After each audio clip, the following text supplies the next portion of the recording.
next speaker is Lucas Mallory, who's been working in the laboratory of Dr. Robert Steele.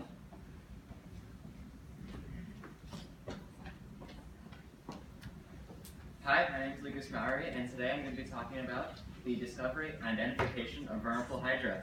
Pretty important. What is a Hydra? Most people don't know. It's that thing. So they're the closest freshwater relative to the jellyfish, with the tentacle zone right there. We'll be focusing most of our time on that region. Then the body column is made entirely of stem cells, which makes them super unique. Finally, at the foot.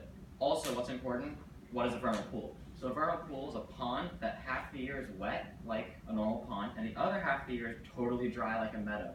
And Hydra aren't known to be able to survive out of water for more than a few minutes at a time. However, we recently found Hydra in these vernal pools. So, begs the question, are Hydra from vernal pools distinct and a different species from other North American strains? To test that, we're going to see, do vernal pool Hydra respond to DAC225?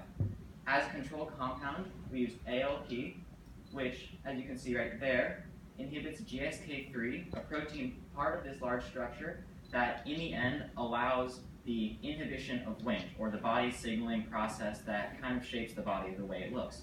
However, when ALP happens, the Wnt no longer is regulated, it's now upregulated, and so the tentacle zone expands through the entire body column.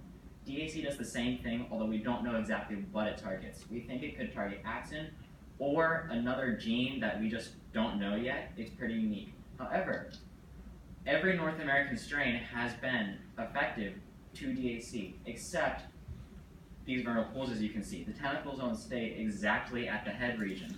So they're the first North American strain to not be affected. But the ALP clearly worked, which means that the Hydra's ectodermal layer are permeable to these compounds. They can't take them up from the environment.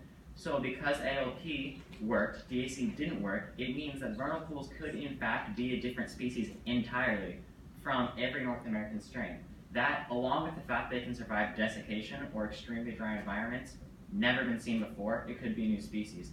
If this is a new species, we can see, you'll see on the next slide, image of a transgenic, which is a Hydra that is able to, we can tag certain parts in the Hydra to track like protein movement or cell movement or even neuron regrowth, which is our overall goal with this. So if this works, we'll track neuron regrowth, Wnt signaling in cancer, and other protein movement that could eventually be applied to the human body.